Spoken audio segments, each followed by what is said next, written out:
Hey, brilliant people. So today's question is systems thinking for everyone?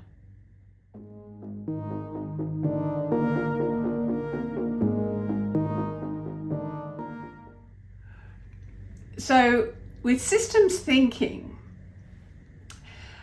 we talk about a lot on this channel about how your intuition is pattern-based, and so it goes along with systems thinking. So for those of you who don't know already, systems thinking is, instead of sort of getting caught up in the whole right-wrong argument, we're really looking at things in a much more functional, a much more practical way. So systems thinking is all about, okay, that's what I want to achieve. How do I achieve it? So that's my outcome. That's the first thing I need in my system, and I need a way to know whether I'm on track for that or not, and I need a way to correct towards that or not. And so that's what systems thinking is.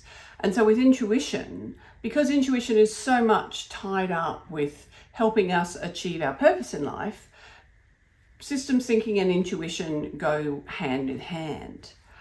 So because I talk about a lot as it is connected with intuition, sometimes some people think that, well, if I don't have conscious intuition, I'm not using systems thinking. But here's another way to think about it.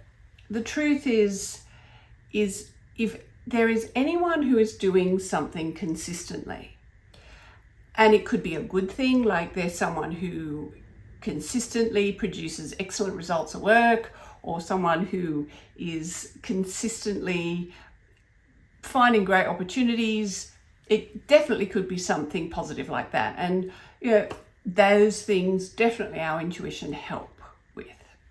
However, when you see anybody who is still producing some kind of consistent result, whether that result is chaos or people are upset around them, or there's someone who is consistently falling short, the thing is, anything that does happen consistently, it's not random. There is something that they're doing to produce that. Now, if this is you, it's okay. Like we've all been there, done that. We've consistently created things that we didn't want in our life. And even though this might sound, I'm being a bit critical of that, well, no, I'm just saying that that's how it is. I mean, if you're consistently producing things in your life you don't want, the good news about systems thinking is that it means that whether you're conscious of it right now, there's something that you're doing that is creating that. There's something in your system that keeps producing that outcome. So if you can identify that, because that is not the outcome that you want, you using systems thinking, there are ways that you can tweak that to get your results or whatever it is more on track. But what I'm saying is, when we use systems thinking in our relationships, it actually helps in so many ways, because it helps us understand what people are actually truly after, whether it's conscious or unconscious. So, for example, there are people in the world who it's just a pleasure to be around, because for them, their intention, whether it's conscious or unconscious, is around kindness or understanding or connection or something. But there are people, we can call them narcissists, who consistently produce upset and chaos. And it may not seem, because they may not, the things that they say is, oh, I didn't mean to. And I'm not saying that consciously they do mean to. But if it's something that is happening consistently with them, then it is something that their system is doing, because their system keeps correcting towards that.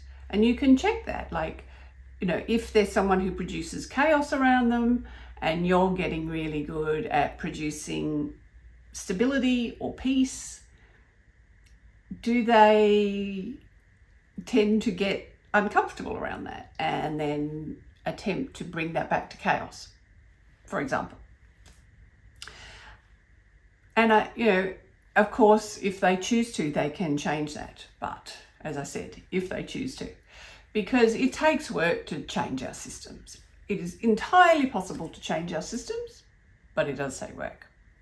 So maybe have a little look at your own systems. Look at the things that you are producing consistently in your life. And, sometimes the feedback from other people can really help with this, sometimes not. But if you look at the things that you're consistently producing, sometimes we don't give ourselves enough credit. But if it's something that we're consistently producing, sure, our conditioning can have helped us get there. But that is a system that you have got, and you can choose to lean into it. And the more that you do that, then you can build on that consistency, because that's what systems thinking gives us. So, but if I come back to my original question, is systems thinking for everybody? Yes, because every single one of us is a system. But again, consciously, if we use it consciously, it enables us to produce that kind of stable foundation for our lives that we can really build on. So systems thinking is for everybody. And the truth is everybody is using it all the time. But again, the difference is, are they using it consciously or are they using it subconsciously? I mean, in many ways, we could call our subconscious systems our habits.